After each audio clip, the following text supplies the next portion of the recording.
Good morning, everyone. My name's Sharon Heal. I'm a trustee of the European Museum Forum and the director of the Museums Association in the UK. I'm here to introduce this morning's keynote. We are keen to take questions despite our slightly delayed start to this session.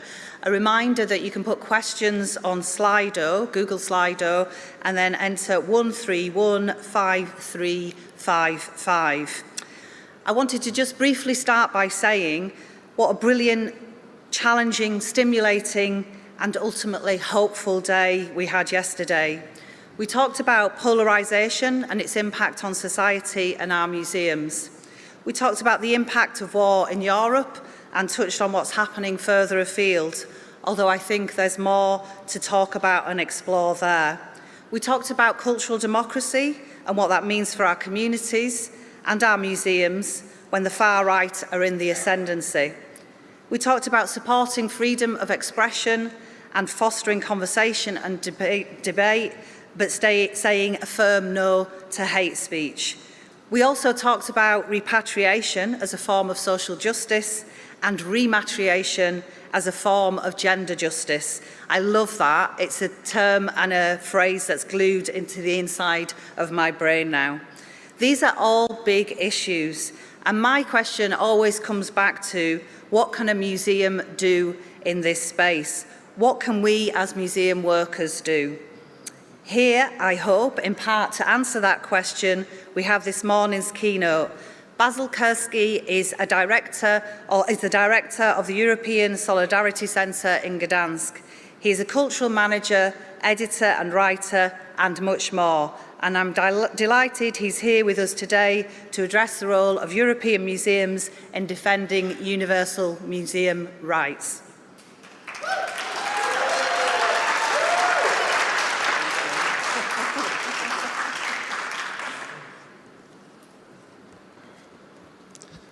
Hello, good morning, ladies and gentlemen. Thank you for the invitation, for the trust. And it's good to be again in our EMYA family. Ladies and gentlemen, some years ago, it was 3 years ago, 2022, the family of international museums, the ICOM organization, approved a new definition of museums after a very long debate. It's a very interesting, fantastic definition.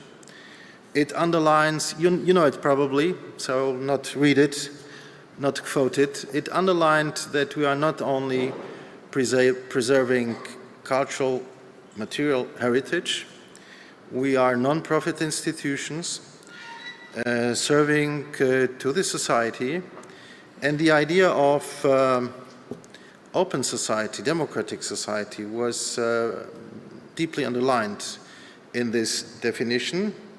So, for example, we are institutions, inclusive institutions, we are fostering diversity and sustainability. We are responsible for the world, for the climate. And we operate and communicate on a high ethical level. This is very important. But, ladies and gentlemen, I would like to share not an alternative perspective, but a perspective and practice experience that tries to a little bit widen the definition and the public role of museums in democratic countries. So my reflections, very open reflections that I want to share with you, are devoted to the idea of democracy, European democracy, but a democracy that was born after the experience of the totalitarian 20th century, after 2 world wars. And what differs this idea of democracy, for example, with the idea of democracy in the 20th century, is that after the genocides of the 20th century, a lot of people, a lot of Europeans understood that democracy is a community that is based on the idea of solidarity, but this solidarity is based on the idea of universal human rights. So solidarity cannot be only limited to religion, one group, or nation. Even a national state, a democratic state, is based on the solidarity to others. And I think this is also one of the main challenges of our societies, not only in authoritarian systems, that even in our democratic countries, to defend this non-egoistic, very universal idea that is part of our cultural heritage. And I think everybody from every country in Europe, even in deep democratic countries, is facing now this cultural fight, I would say. My perspective will be very limited. It's the perspective of the institution I'm representing. I'm representing a public institution financed by the Polish state, by the mayor of Gdańsk, by the regional government. So the European Solidarity Center. I have here some, oh, it's not working? Okay. I brought you only some impressions. It doesn't work. Jakoś to nie funkcjonuje, to przewijanie. Okay, that's not so important. So we are based in Gdańsk, and Solidarity, European Solidarity Center means Solidarność, the great movement, solidarity movement that was born in Gdańsk in 1980, 45 years ago, that organized one of the greatest democratic organization, 10 million people, organized a movement against communism, but also against other authoritarian ideas, and established a democracy, inspired other nations in Central and Eastern Europe. And this is an institution with a museum, and this museum is not only dedicated to our Polish experience, not only to Solidarność. We try to represent all democratic traditions, all anti-communist traditions of every country of Central and Eastern Europe of the former Soviet bloc. So from Germany to Russia, from Estonia to the Balkans, to Bulgaria, for example. So we are not only cooperating with EU member states today, but also with states from outside the European Union, and have even connections to democratic opposition in Belarus or Russia, or especially to representatives of the exile of these countries. But we are not only a museum, so the commemoration is part of the idea of supporting current new democratic initiatives, to foster the idea of solidarity also inside our community. And what is, I would say, sensational, because this is not something, that is popular now, in our public documents, in our public mission, two ideas are defined to support the idea of European integration, of European solidarity. And the next one, solidarity based on universal human rights. So as you see, this is an institution that is in a permanent tension with Polish politics, Polish public debates, but also with debates in Europe and outside the European Union. I think we are a very important place in Poland in supporting, Belarusians in exile, some Russians in exile, and especially the civic democratic movement of Ukrainian independence. First point was museums. So for me, museums now in Europe and democratic countries, this is not only the challenge of preserving heritage, not only the challenge of a deep, equal cooperation with our societies, but this is the question of the future of our democracy, democratic culture. We are not alone here in Poland.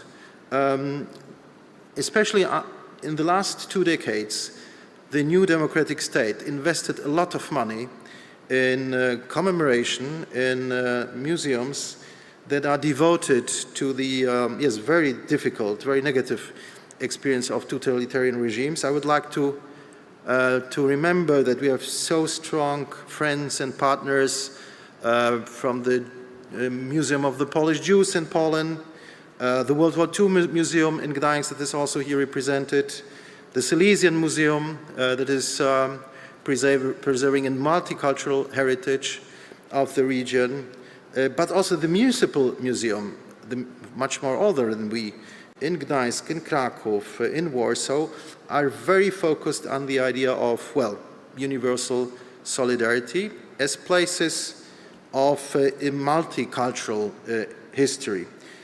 And I think a very important element of the Polish museum tradition, democratic tradition, anti-totalitarian tradition are the tragical places, memory sites, the death camps, the former death camps and German concentration camps, the museums in Auschwitz. Majdanek, the director of the Majdanek Museum from Lublin is here with us, Tomasz Kranz, also Stutthof. So you see, it's not only our center, a very important DNA of Polish museums preserving commemoration serves to the idea of democracy after the experience of genocide, Holocaust, Shoah.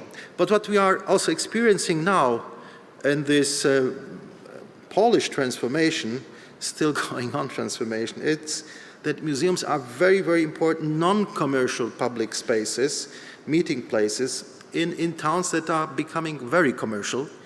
And we are places in which people can act as citizens and not consumers. This is something banal, but very important in our countries, societies.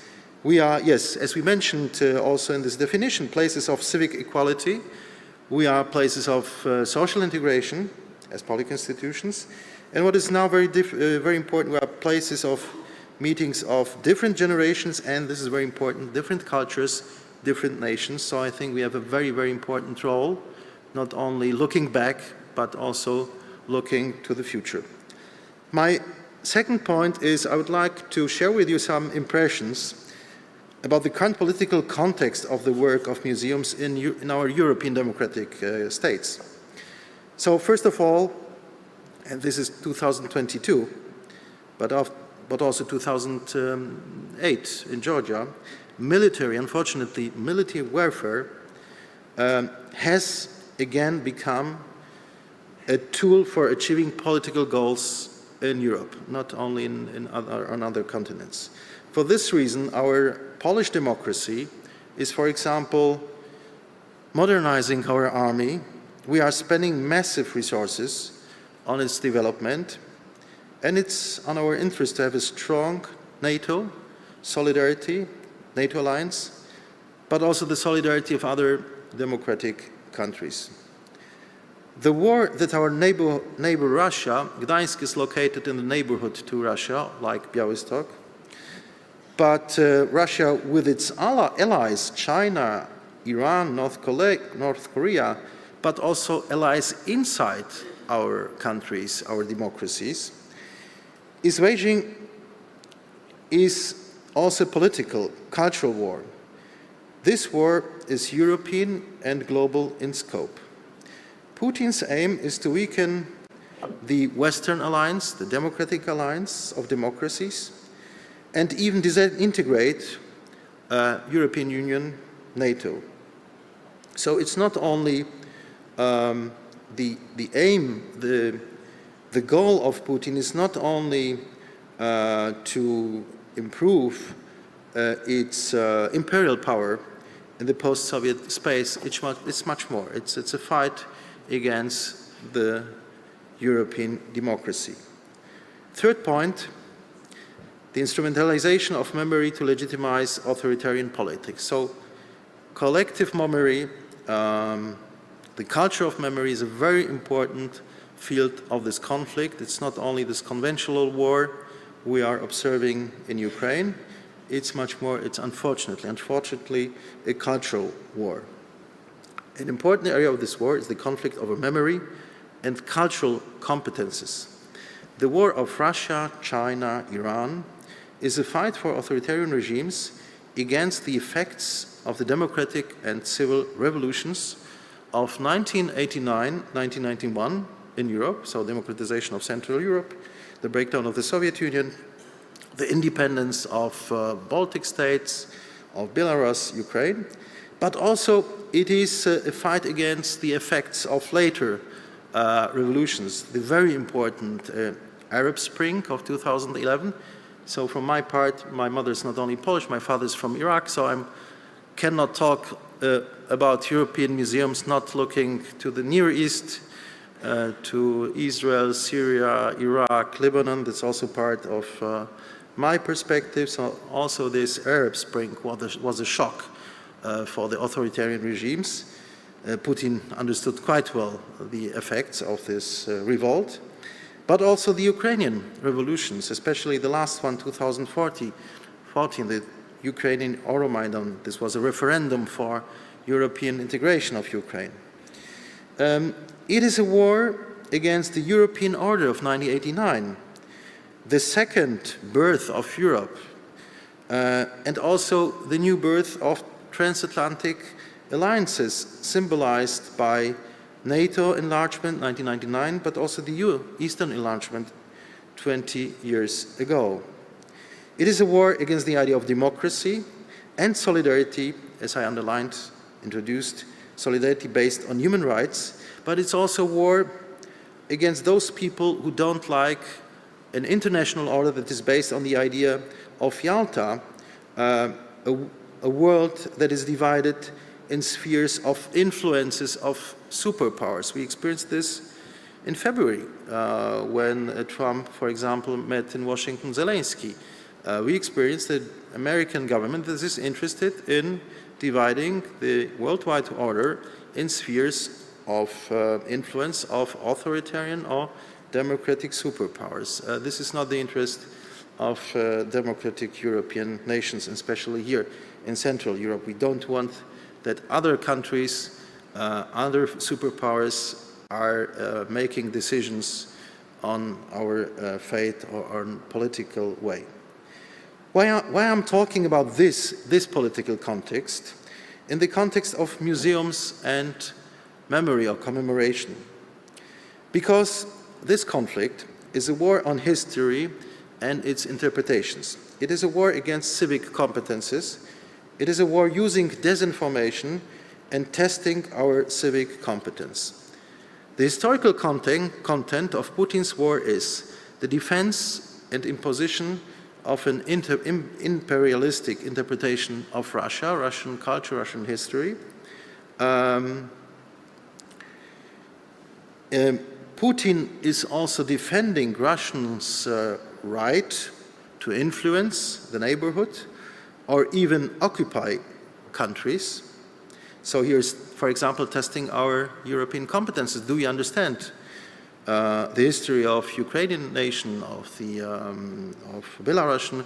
Do we understand the European heritage in the eastern part of our continent?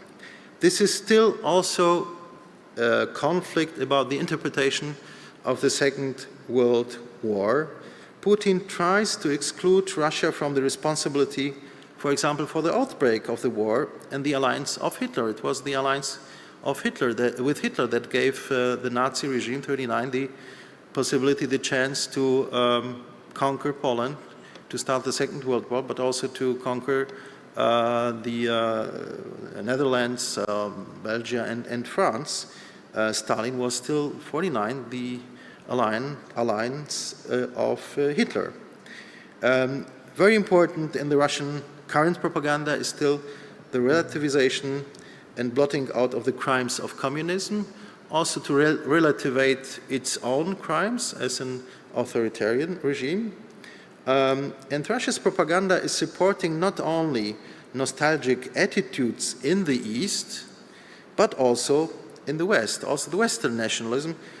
For example, me as a person that is also living and working in Germany, I'm quite surprised about a Western nostalgia, about how peaceful, how stable Europe was before '89, because it was divided. The spheres of influences were defined, so peace was possible. Should we not think once again about such divisions, to give up, for example, Ukraine, to gain stability? This is a very important motive of the international Putin propaganda. And what is very important now for the current culture inside the European Union or NATO, that's the negation of the positive influences of the revolutions after 89-91, and the negative interpretation of the widening process of Western alliances.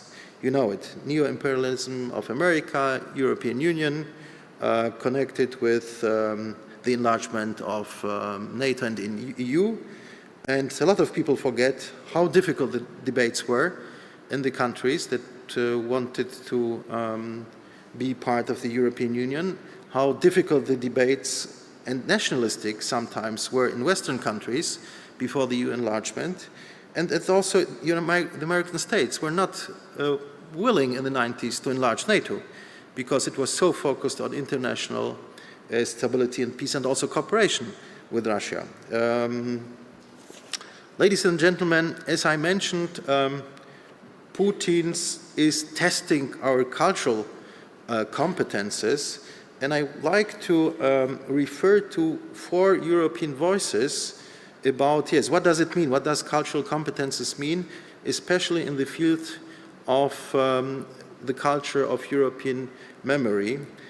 4 persons, inspiring persons, one from Great Britain, Timothy Garton-Ash, one from Poland, Bronisław Geremek, Holocaust survivor, one from Germany, Professor Aleida Massmann, and one from the United States, Timothy Snyder. In their essays, in their public speeches, they are for years now underlying the problem that we have as European democracies with our consolidation, with our strength, because we have some problems with our cultural competences, also with our culture of memory. The first one that I want to mention is Timothy Garton-Ash. It was 2012, long before the Brexit, long before the deep European crisis. Timothy Garton-Ash published an essay about the idea of European integration in foreign affairs. And it was not an essay about the technical, motives of European integration.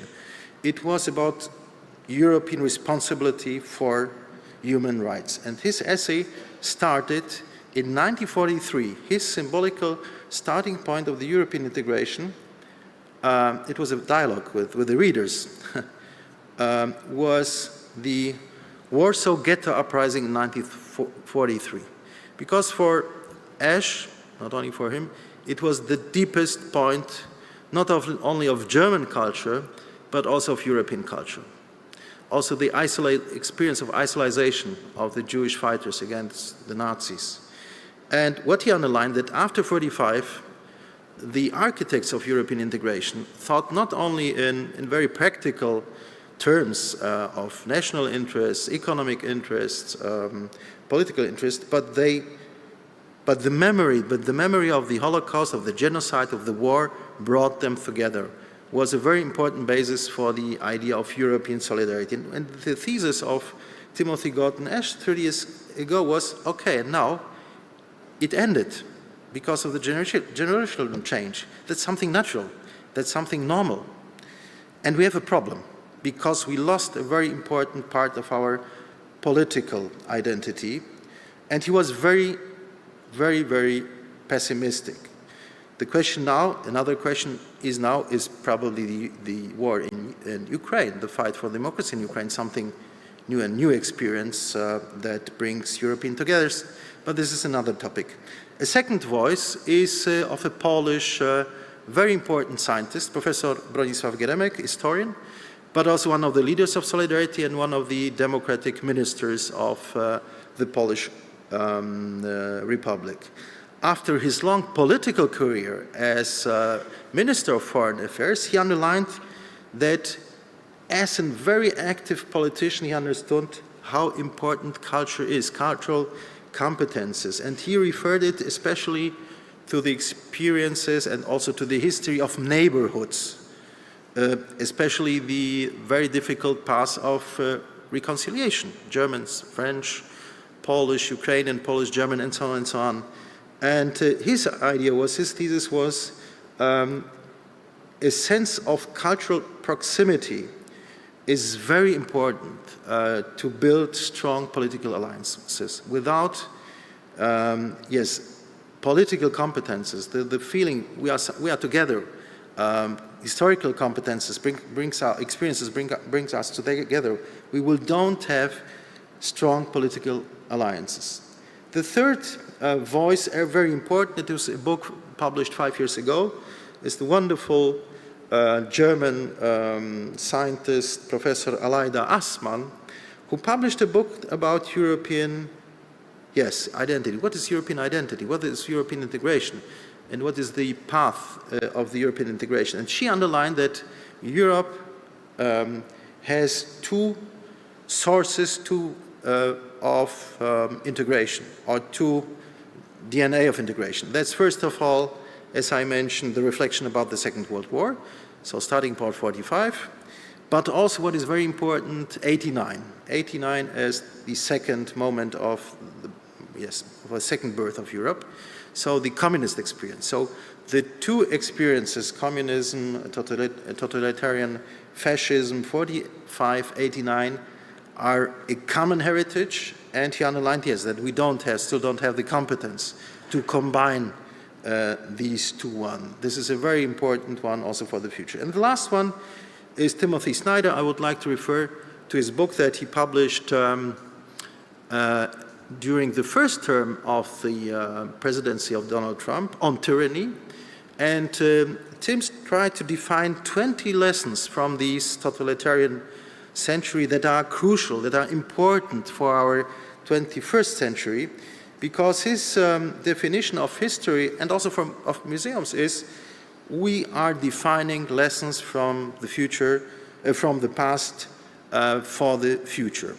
So I think that these are four very important critical voices underlying how the memory of culture connected with political culture is important to define our idea of democracy. And my last point is museums as peaceful actors in the cultural and political conflict after the future shape of Europe. We must win the political and cultural conflict, stand up against the new authoritarian wave. Museums are an important ally, a peaceful army. The strengths of our Polish museums is that we are telling a universal story. Not only, as I called it, in our closed spaces, in our collections, but especially at these universal places of commemoration and these sites of memory. The Polish museums are a very important voice of Poland in the European space and actors of historical policy, civic competence, and pro-democratic attitudes. We are important actors together with you, our European friends and colleagues in the fight for democracies. We representatives of museums, memorial institutions, and places of remembrance must be aware of the context in which we work, what missions we have, what times we live in. We cannot close ourselves in our historical collections.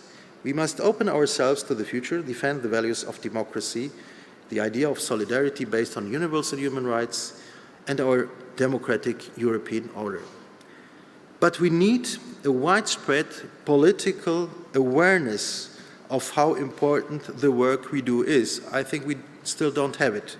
For example, in my home country, we are spending now 4 to 5% of the GDP for defense, for the total modernization of our army. But we are spending only 0.52% of the GDP for culture, for the whole space of culture. We will not win this conflict, we will not win this war, we will not defend our republic if we do not appreciate the cultural dimension of today's conflict and invest in a democratic culture of remembrance.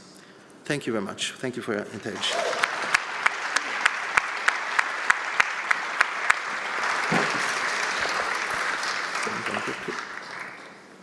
Thank you, Basil. A really interesting reflection, picking up on some of the themes from yesterday and hopefully some of the conversations that are yet to come.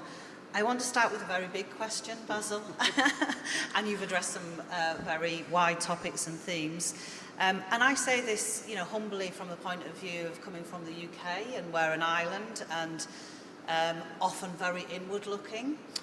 One of the reasons I wanted, when I was asked to become a trustee of the European Museum Forum, that I said yes was because it was just after the Brexit vote. So I wanted connections to my colleagues here, to European best practice, to have solidarity with colleagues here.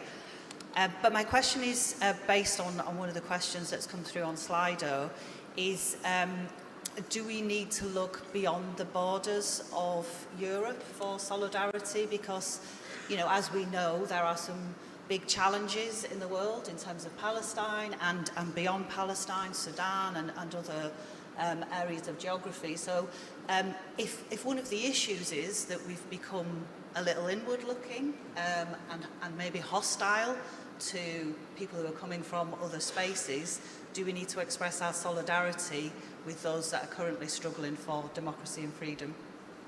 Yes, absolutely, for different reasons. The first reason is very banal. We are all, fortunately, multicultural societies, and our civil society is also rooted in other collective memories. Yes, I mentioned my my Iraqi roots, but for example, in Gdańsk, the most important minorities come from Europe, but the development of the Polish society and economy is now very dependent from migrations from other continents. I mentioned also my German experiences, so yes, this is a new experience for Germans. The German culture was very rooted in the definition or perception of German culture that is something very devoted to the idea of an ethnic nation. And now Germany has to open it, or tries to open it, and large parts of the society, million of Germans born also in Central Europe, are connected with Africa, with Asia. So this is very banal, but I'm coming once back to the experience, to our professional experience of a museum and also commemoration. What I didn't underline, that solidarity, solidarność, was a very new political offer or idea to combat communism. As you know, communism, was related to the idea of equality. So the idea was, let us give us power, central power, authoritarian power. Let us create a regime, and then we will have equality between social groups, ethnic groups, and so on, and we are a very universal idea.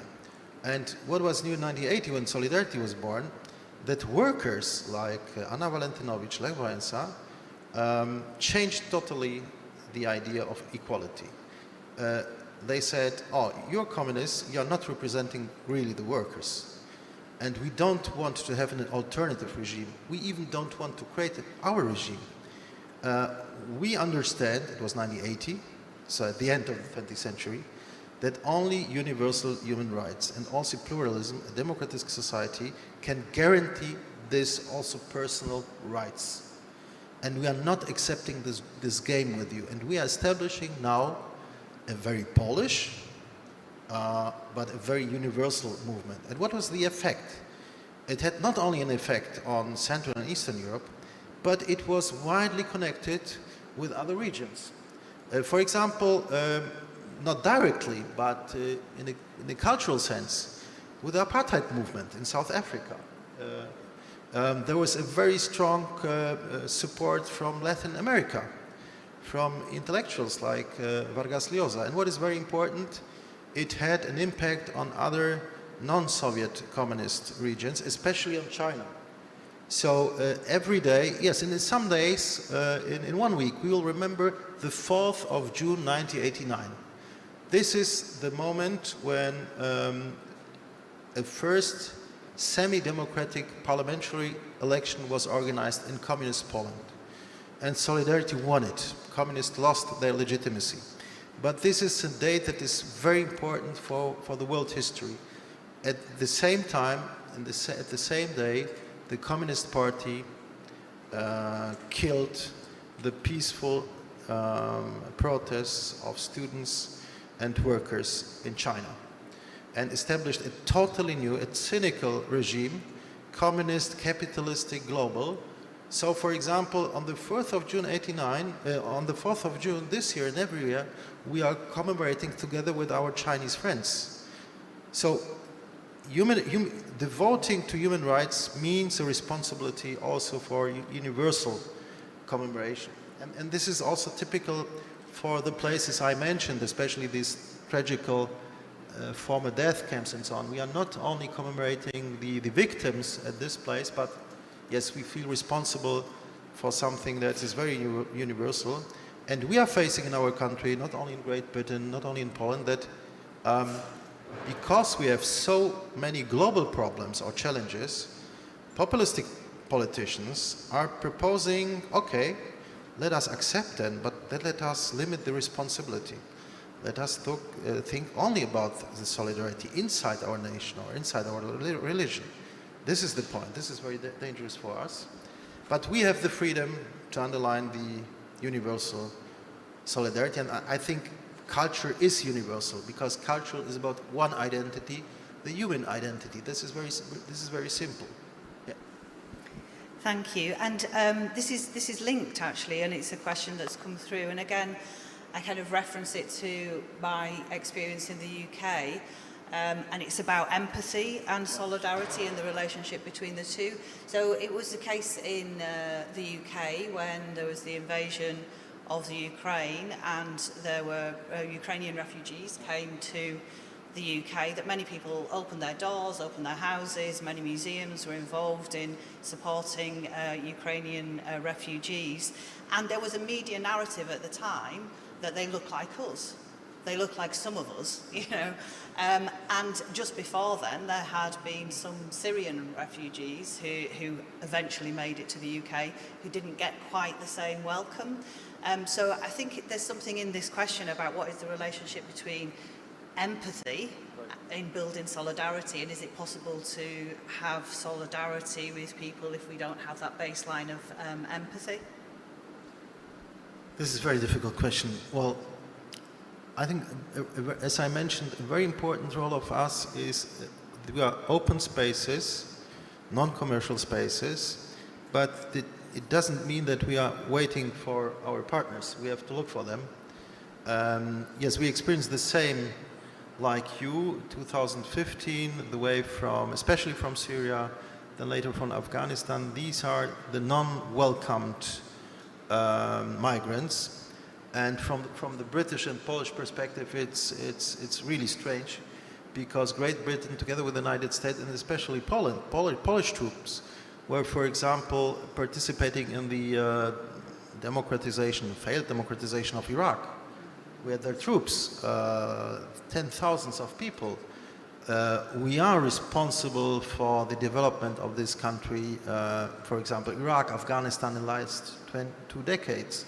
So these people came from a region that is deeply connected with our politics, and we don't feel the responsibility. We have the same strange debate here in Poland. Yes, there was a fantastic solidarity with millions of humans that escaped from the war in Ukraine.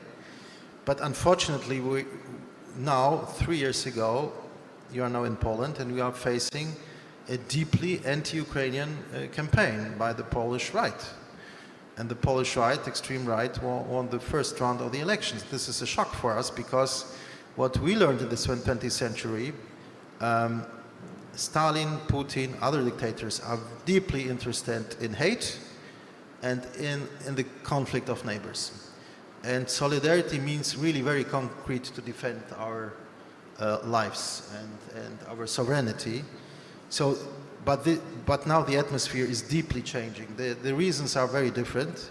It's not only Putin's propaganda, but we are shocking how the attitude of the majority can change, and I'm personally shocked that also the political center, the liberal center, the democratic center is not defending the idea of solidarity, but is, well, trying to cope with this problem, and it doesn't look like very good. Yeah.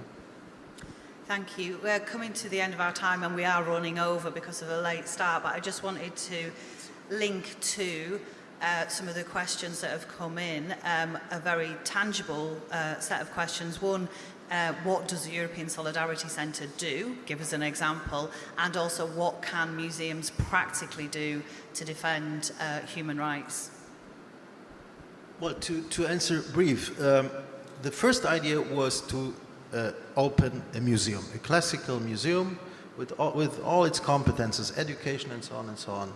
And it was 2007, so it was years ago. But the main initiator, the mayor of Gdańsk, Paweł Adamowicz, unfortunately killed by a nationalist, political murder, understood very early that democracy is not something that is given forever. So he underlined, and he gave us also money. Well, I would say to be an institution that is, I would say, also controlling politics and political debates, not only in Poland, in Europe. So we are a noble cultural institution, education, scientific work, cultural events. But the most important thing I think is that our neighbors from outside Poland feel at home, that we are not limiting solidarity, the history of Solidarność, to the success of the Polish society. It is the greatest success of the Polish society and nation, but it is something that makes us also responsible for others, and this is the main point. So when you are going now inside our center, the motives of Ukraine are dominating, for example. So the symbols are also very important. So the atmosphere is important. And I'm very glad that I think that the whole team of our institution is also supporting this very brave idea to be, yes, empathetic for others. Thank you. Thank you. We have to end on that note. There's very much more that we could talk about and discuss. Hopefully we'll have a chance to explore some of these themes over the course of the next 2 days. And wanted to echo Basil's point there about what museum spaces can be. We often talk about museum spaces as being safe spaces, but we need to be brave spaces as well. Thank you, Basil. Thank you, Sharon.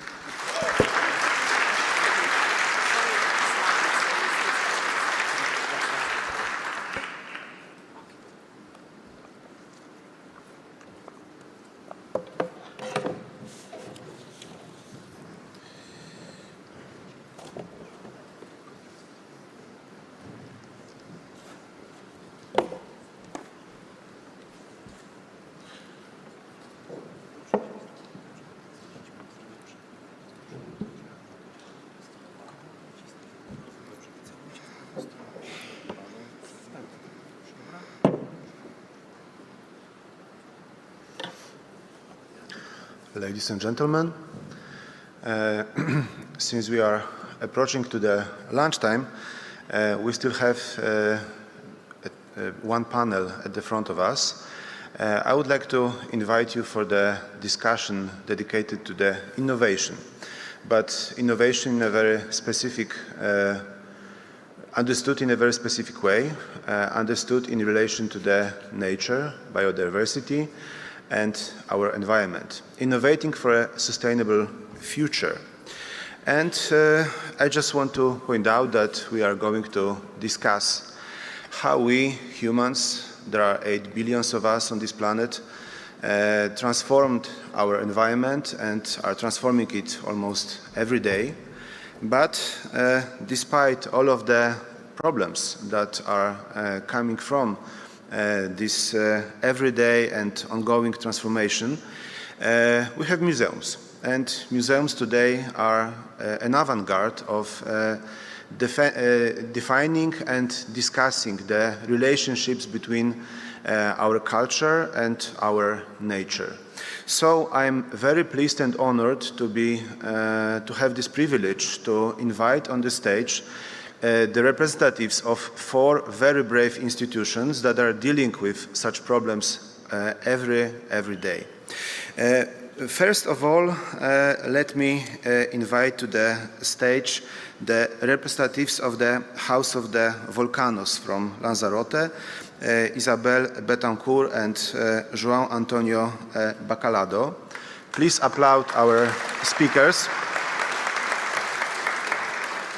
Please let me warmly invite the representatives of Muzu from La Chaux-de-Fonds from Switzerland, Xavier Hutter and Yasmin Ponamplo.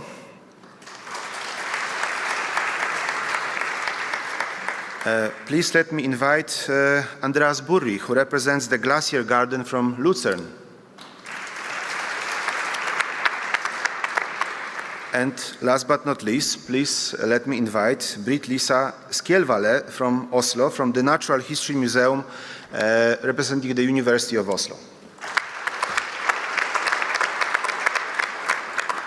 We will start with the round of presentations, and as first, I would like to invite the representatives of the House of the Volcanoes.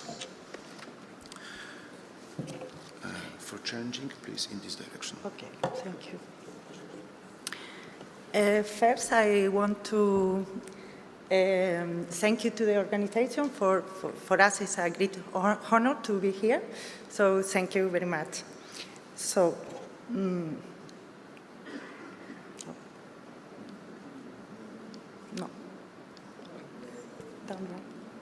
Now, yeah, sorry. Our museum is located in Spain, in Canary Island, and our island, the name is Lanzarote. Sorry, but yeah. Lanzarote, our island, made the decision 15 years ago to commit to the sustainable development on its territory. How? Taking advantage of the beauty and the importance of the geological heritage. At that time, in our land, as you can see, there was nothing. A place where the survival was very difficult due to the dry nature of the island, and where many inhabitants were even forced to immigrate. To overcome the situation, in that moment began the process of transforming our territory. The leader of this process was an artist, the renowned César Manrique. Yeah. Manrique, as an artist, saw, live, and create the beauty. It was essential to build a sensitive island-wide awareness because he knows that recognized beauty is the first step for respecting it. The result of this transformation were the centers of art, culture, and tourism, work of art, where he adapted, transforming our territory with originality. So he, in his own language, he called this process nature as art and art as nature. Our museum is located in one of the centers, is Jameos del Agua, that was created in the 60s. His construction took place in several stages. The last was in 2023, that was the renovation of our museum. So, no, I don't want to, yeah, because I prefer to show you the last video because we don't have time. In Jameos del Agua, you will see we have a really important geological heritage. Like we have a volcanic tube that its age is 20,000 years old. And we have as well an Atlantic tunnel that inside live endemic unique species, that is we call blind crab. And we have as well a Jameos lagoon, and maybe the star of the center is an auditorium, where it's a big cave where the acoustic is spectacular. So, our museum is the interpretation center of this old nature, And the main points that you can find there is, for example, the Cesar Manrique rooms, where we explain the life, the work, and the philosophy of this artist, because it's explain our history linking to the sustainable development. We have as well thematic axes, different, where we explain all this nature. And for us, it's very important to show, to make people understand to the fragility of our territory and our geological heritage. And why? Because it's the first step to conserve for the future generations. We have as well the history of the House of Volcanoes and Geopark. Our territory has been recognized by UNESCO with 2 programs, Biosphere Reserve and Global Geopark, so for his strong commitment to the sustainability.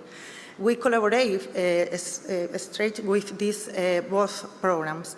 The last, we have the planetary analogies that we collaborate with the ESE, that is Europe Space Agency, where they come to Lanzarote because we are a laboratory when they come here to study other worlds, other planets. So I want just to show you the video of our nomination.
Thank you very much.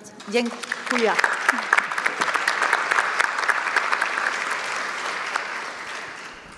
So now let's move on to the Switzerland.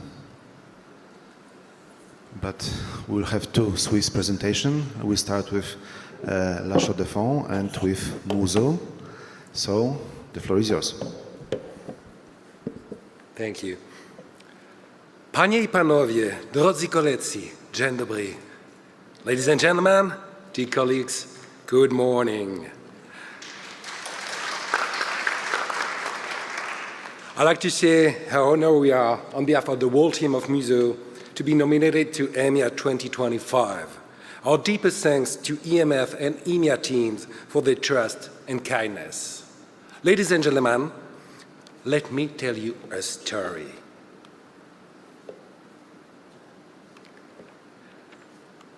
A story rooted in 1845, when passionate people began assembling naturalia and opened a museum.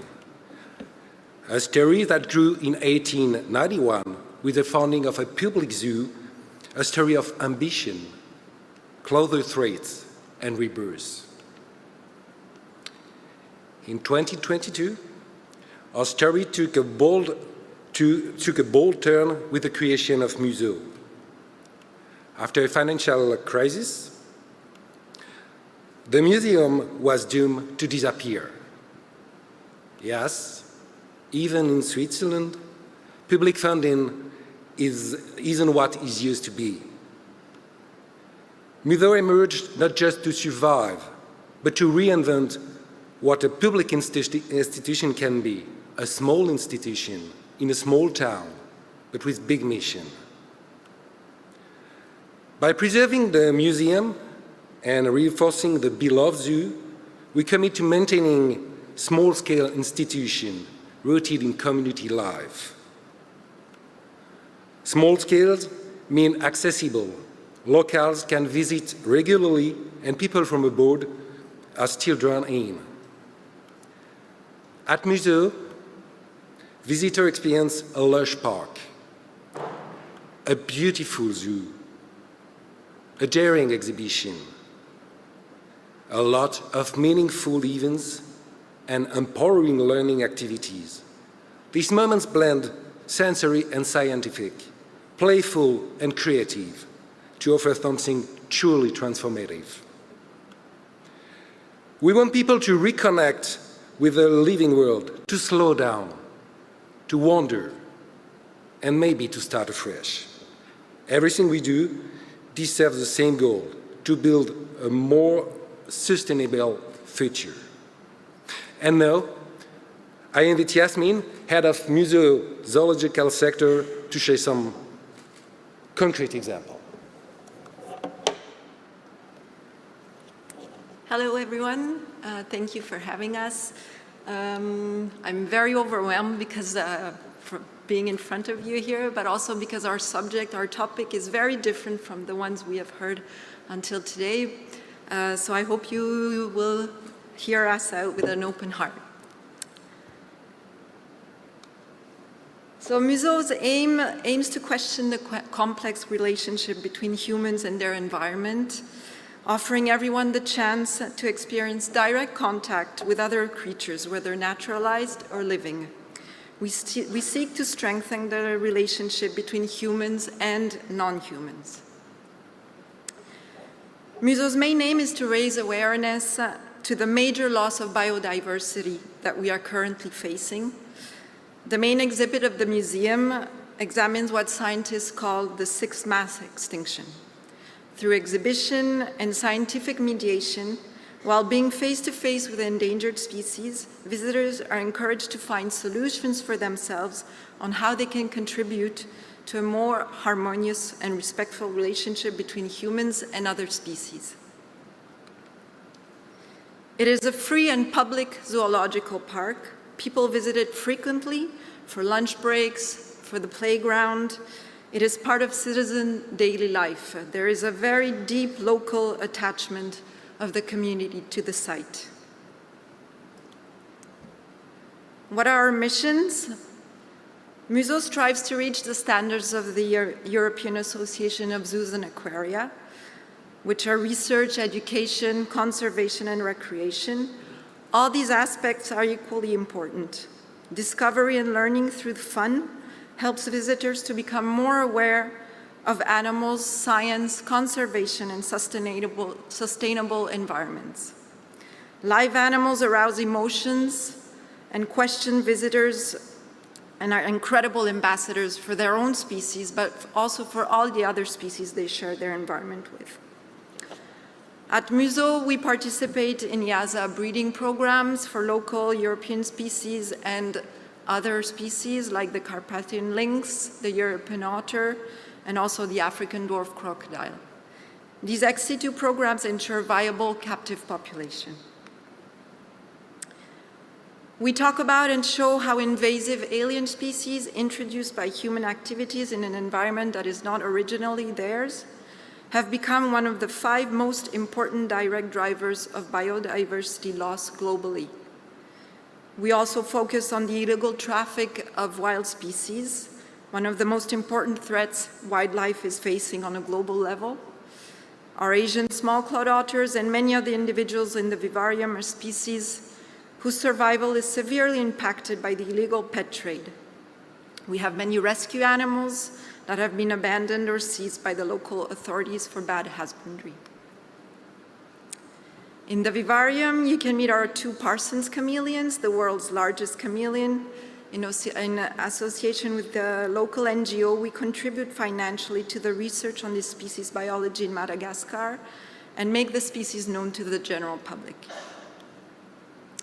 We also have a wildlife care center that receives hundreds of injured or orphaned indigenous animals each year and releases them when possible back to the wild. Hedgehogs, bats, sparrows, swifts, and foxes are some of the most common patients. Most of these casualties are received because humans and their activities have a direct negative impact on wildlife. So it's not only about trying to repair the damage that we are causing to our wildlife, we also believe that each person that finds an injured animal and cares enough to take the time to bring it to us for adequate treatment is one more person aware of the importance of preserving biodiversity. We have many volunteers helping us in this mission. So how do we put all this together? With every topic Museum decides to touch on, we try to think on how to approach it with our team's different skills. Conferences, children's activities, expositions, encounters with scientists working on the field, or guided tours with animal keepers. Some examples: the Teddy Bear Care Center activity for smaller children allows them to discover the work of the Wildlife Care Center. We have collaborations with local associations. For example, public readings at the playground are organized every week to fight against illettrism. And we will be also hosting again at the end of the month the World Otter Day, which takes place every year at the end of May, to talk about a European species, the European otter, and to raise awareness on the illegal traffic of endangered species with the example of our Asian small-clawed otter. We also have children, school children, with social or learning difficulties that learn how to develop more confidence in themselves by coming to work with the keepers and the animals. Activities for the general public and school provide complementary, immersive, hands-on experiences which aim to reinforce our belonging to the world. Thank you for your attention, and we hope to see you soon at Museum. We're just going to put the little film on.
Okay, I'll make it quick and dirty because of the time. Thank you for having the possibility to present the Glacier Garden in Lucerne. The Glacier Garden stands beside a world-famous monument. It's called the Lion Monument, and this monument attracts more than 1.5 million guests a year. And on the left side of this monument is the entrance of the Glacier Garden, and a very small proportion of the guests, of the international guests, come into our institution. And as you can see, concerning the building, our institution is very old. It is 153 years old. And the challenge was to reinvent this institution. What is the aim of the institution is to tell the story of the Earth. Also, the time period of the glaciers we had in Lucerne and also in Poland. We have a lot of different things in this glacier garden, but what we don't have is a glacier. But we have the traces, and one of the main traces are this glacier pothole on the left side, and this is the deepest glacier pothole in Switzerland, and this is the beginning of the glacier garden. Our main substance is rock. So we want to give rock emotion in this area of the glacier garden. That's how we present the background of the development of the glacier garden and of the forms of the glacier. So this is an impression of the park. We are not a classical natural history museum. We are also a park heavily shaped by glaciers and by human activities. This is the so-called Swiss house. A special architecture was invented in UK and really important in Switzerland due to the development of tourism. There is a collection of the founder family in the house. I'll make it short. A very important thing in our institution is a Hall of Mirror. Since 1896, it attracts a lot of people. And this thing here, the Felsenwelt, is the reason why I'm here. It's the reinvention of the glacier garden. We invented a word, Felsenwelt, what is not possible to translate. Fels is rock, Welt is world, but you can't combine it. Felsenwelt is something unique now. There is no other example, I think, for that we did. We want to tell the story of the Earth, the last million years, concerning also the Ice Age. If you go in, all the things, the geology is tipped. Nothing is a rectangle because the stone quarry, the former stone quarry the geometry is like this. And the architecture is a copy of the natural structures of the rock. We tell our story with projections. It's also a kind of a tunnel as in Lanzarote, but it's an artificial tunnel. And here we are in the center of the time. 20 million years of Earth history is behind us, and in front of us is the future. So we go up from the dark to the light, and we see the newest geological era, and this is the Anthropocene. So we can see what we, as civilized human beings, left for the future. It's an interpretation by an artist. And when you come back at the light, you have the fantastic view of Lucerne on a very important mountain, on the Mount Pilatus. At this time, I see my time is over, so I stop now, and perhaps I can add some aspects during the discussion. Thank you for listening. Thank you so very much. Thank you for keeping the time. And now let's move on to Norway. It's time for the Natural History Museum. Okay, thank you very much, and thank the EMYA committee and all you museum colleagues in Europe. I will present the Natural History Museum, and I see that I would like to show the movie or the little film first. So can you help me with that? Yeah. So I represent the Natural History Museum in Oslo, as you have heard. We have an over 200-year history, and our main buildings, they are constructed in the early 20th century, and were originally designed in the spirit of that time, when museums primarily showcased objects from the nature with very little contextual interpretation. We don't have a film? You don't have a film? Okay, that's interesting. Okay, then I'll do it short, and I have very few pictures. So the Natural History Museum in Oslo it has a long story, as I said. It's a part of the University of Oslo, and it contains of some main buildings situated in a botanical garden. We have a big research department. We have 6 billion objects of natural history in botany, zoology, and geology. We've been a very classical museum. Our exhibitions, they were built in the early 20th century, and as I said, it should just showcase things. And by today, we find ourselves in the heart of some of the most pressing global challenges: the climate crisis and the accelerating loss of biodiversity. And these issues make our museum extremely relevant. So over the last years, we have reshaped our exhibition to reflect this, and our museum has undergone a significant transformation. We wanted to dedicate a space to communicate the realities of climate change and its impact on both nature and society.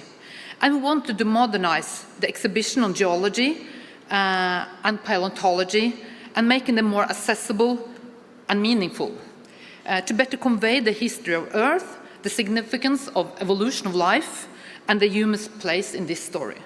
So in 2020, we opened the Climate House, a brand new environmental building, zero emission, etc., etc. And 2 years later, in 2022, we opened 6 new exhibitions in the more than 100-year-old geological building. And these exhibitions combine the charm of the architecture of an historical museum with cutting-edge science and a renewed approach to how humans relate to nature. Museums today are not longer places to observe objects behind glass. They are spaces for learning, reflection, and shared experiences with family and friends. Our new exhibitions invite for interactions. Visitors can touch, explore real objects, participate in engaging experiences, and have areas for activities, events, contemplation, and rest. As a natural history museum, we also face the challenge of growing social polarization, climate fatigue, and individualization of global problems. So many of the questions we explore do not have simple answers. So at the Climate House, we go beyond presenting the facts. We create space for meaningful climate dialogue. Each week, students engage in how climate change affects their future and what action they can take. Through these dialogues, they reflect, debate, take different positions, and learn to see climate action from multiple perspectives. Our exhibitions help the visitor to relate to global environmental changes to their everyday life. So we have received feedback from our visitors about how we communicate, which is very encouraging. But we know there's always much more to do, so we continually evolve to make the museum a hub for science-based knowledge where we can learn from our history, understand the present we're standing in, and together discuss the way forward. So thank you. Thank you so much.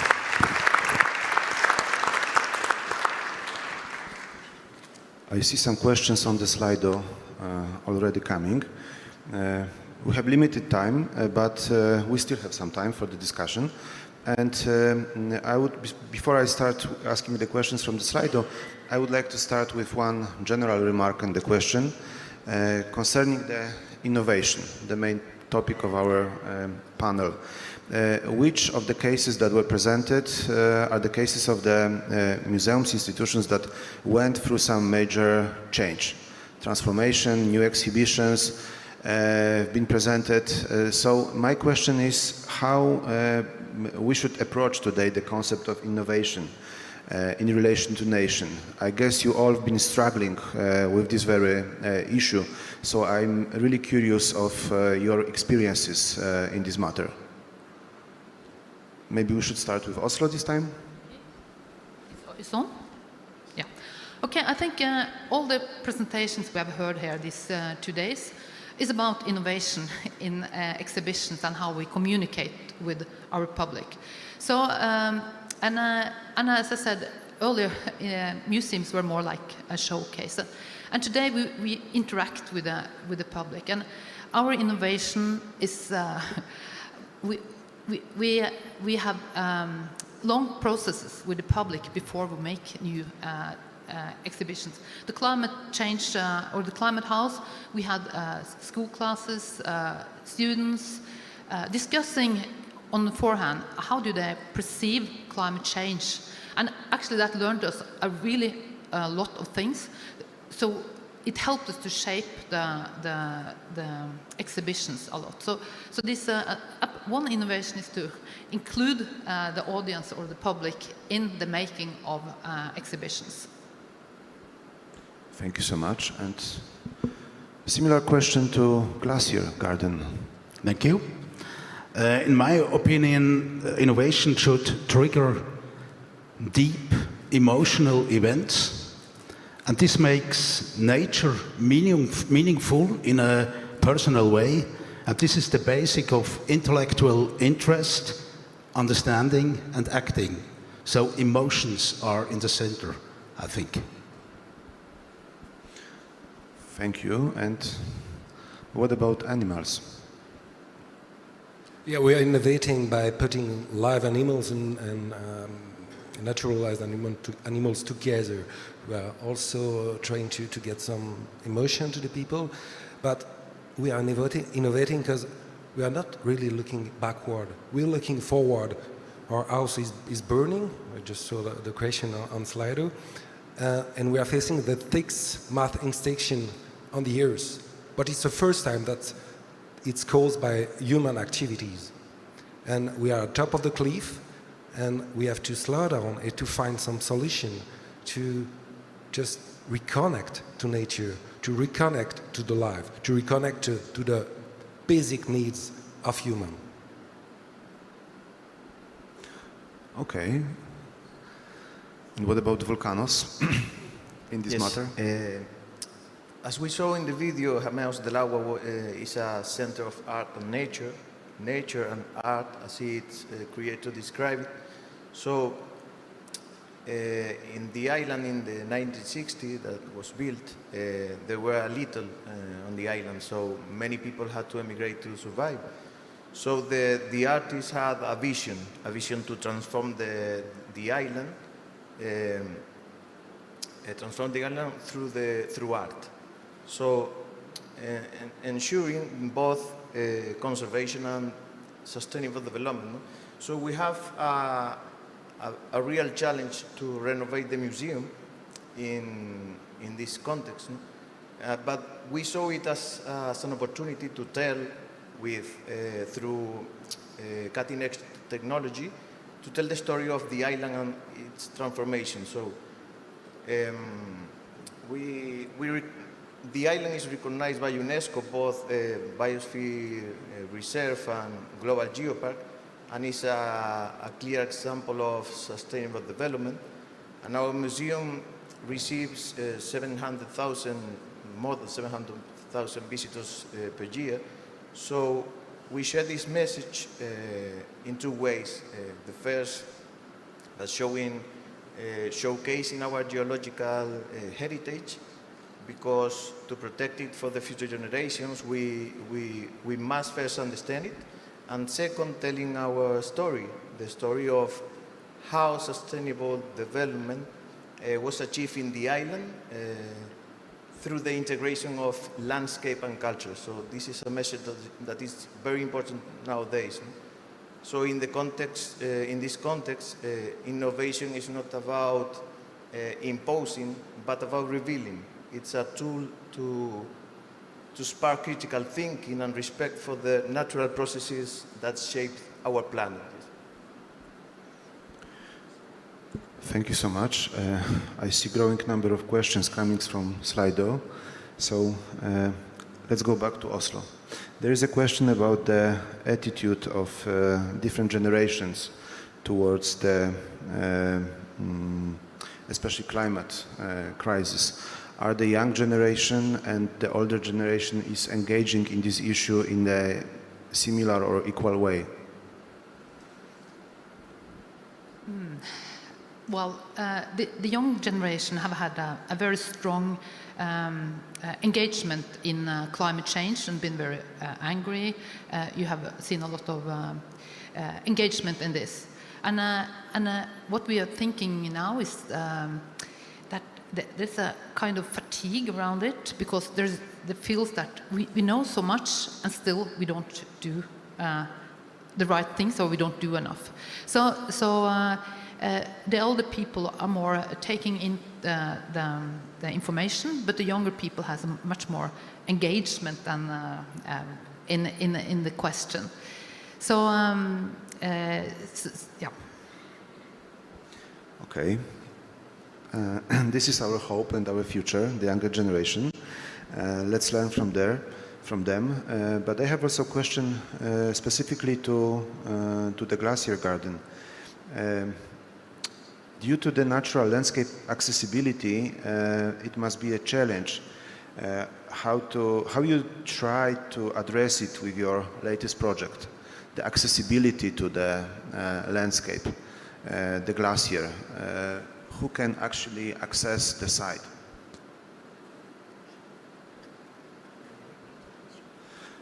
The question concerns the issue of accessibility to the landscape that you manage and interpret. How it is applied to your new projects, programs, this very issue. The subject of climate change. Of accessibility. Accessibility. Yeah. Okay.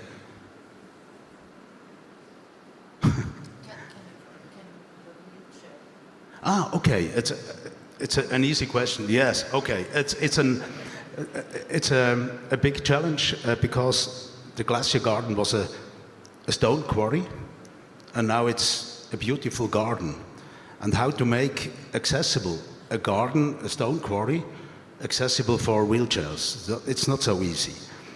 So part of the glacier garden, the new part, is very well accessible because this is a normal standard, and the old part is not yet really good accessible.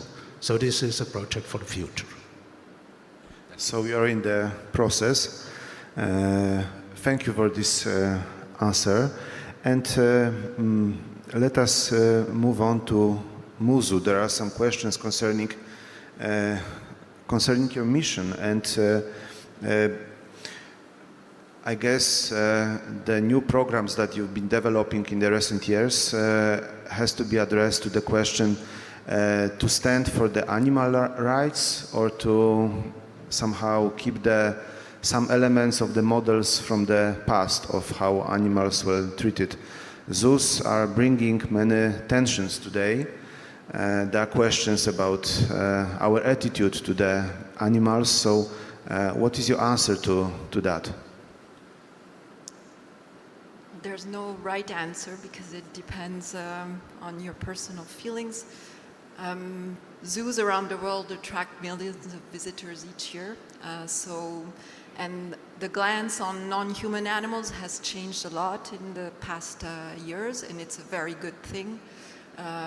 It's important that we discuss animal rights, and is it right to keep them in captivity.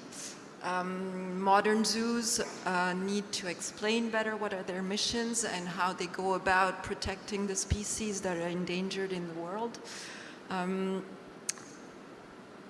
On a personal, if I really answer the question personally, if the situation was not so bad in nature, I think zoos would not have a function and should not exist. The situation is not good for animals, it's not good for biodiversity actually, and zoos are sometimes the last solution for some species for them not to disappear. And zoos also have a very, very big mission of education of the public, of making people aware of the different species that we share the world with and the difficulties that these animals and other species, plant species, are facing. Thank you. There is also a question to the House of Vulcanos about the tensions concerning the strong anti-tourism sentiment in the Canary Island. Is it also some element of your work?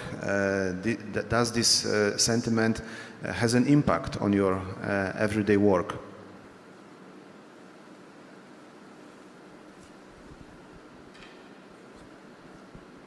Yes.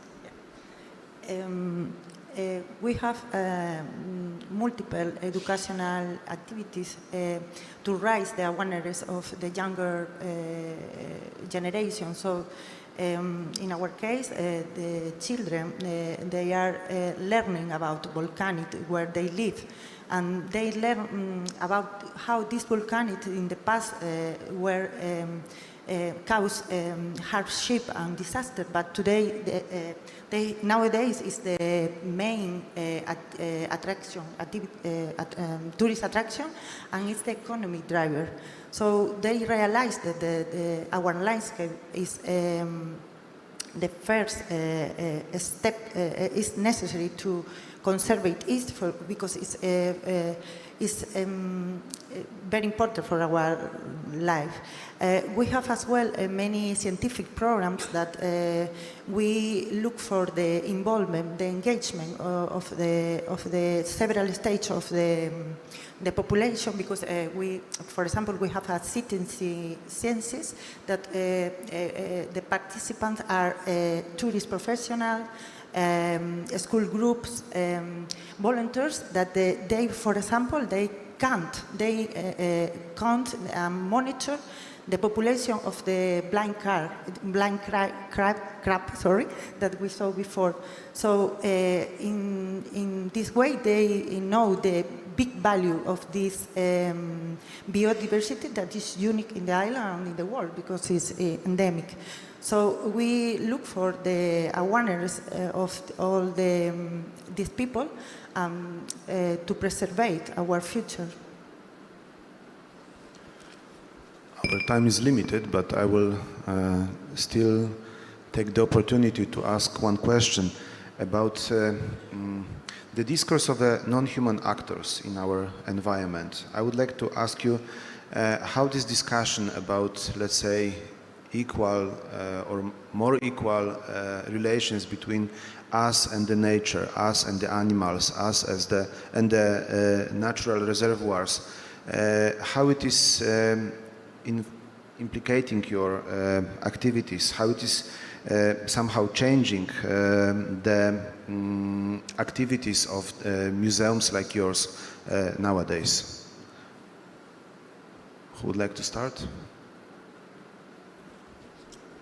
I think this is a very interesting question, and we have discussed it on beforehand. I think, first of all, that what we do today is that to put humans into the exhibition, into the stories of natural history, both in the geological, paleontological exhibitions, in the zoological exhibitions, and of course in the climate house. We put humans as a player in the nature, and of course in the climate house we also go much further and see how humans are in affecting the nature and what we can do to help to solve the problems. So the nature has a value in itself. We talk about ecosystem services, what the nature can give us without we paying for it, and so make people understand the value of the nature and how we as humans are a player in this and how we affect it. That's a really important thing, and something that we try to include in all our new exhibitions. Thank you. Perhaps I have a similar answer. I believe that people are interested mainly in people. Therefore, we should not forget the human factor communicating non-human actors. For example, a good storyteller can arouse interest in seemingly boring topics, for example, rock. Good communicators are therefore essential for museum activities, and perhaps it's more effective to invest in communication, to invest in people, than just in technology. Thank you so much. I think at MUSA, I don't have much to add, but I think at MUSA we're also trying to get people to understand that humans are part of the whole thing, and the situation as it is now is not going to work on the long run. So we really try to make people understand that they're losing really what makes life possible, and we also try to develop more empathy between humans and animals by taking care of the animals. We have many classes coming to take care of the animals with the keepers, so we try to develop the sentiment of empathy and being able to connect with the animals directly. In our case, the natural element, the no-human actors, are not just passive objects. They are the main character of our narrative. So. Of the story that we want to tell. So we use this nature to show our visitors the message that is very important today, that the limit of the ground, so that is very important at tourists, but that are responsible tourists. So we make a lot of activities with the UNESCO programs, that they are our partners. And I think with these programs, we have the opportunity to speak about this in our activities. So I think nowadays that is very important. So I think we make our best about this. Thank you so much. There are some more questions, but we are run out of time. So, volcanoes, glaciers, animals, nature in general. We are living today in a world which is completely urbanized, and we are afraid of insects, we are afraid of every kind of nature that surrounds us. We are so stressed being outside, at least sometimes. So thank you so much for all of this presentation. I should also stress that all the films that are on the YouTube, so it will be possible to come back. And well, this was the very I guess, intriguing morning with some questions about the nature of solidarity, the bridges, and our relation to our natural, let's call it this way, sisters and brothers. So, thank you so much, and now it's time for, I guess, some small announcement.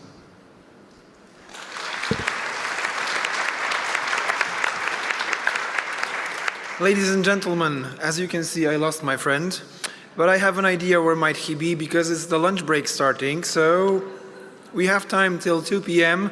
Let's see if Pedro is there. I have a request, a small request for you. If we could start a bit earlier, the next panel, because we have a really packed program for today. So please come back 10 to 2 p.m. and we will start on time. So thank you very much and have a wonderful meal.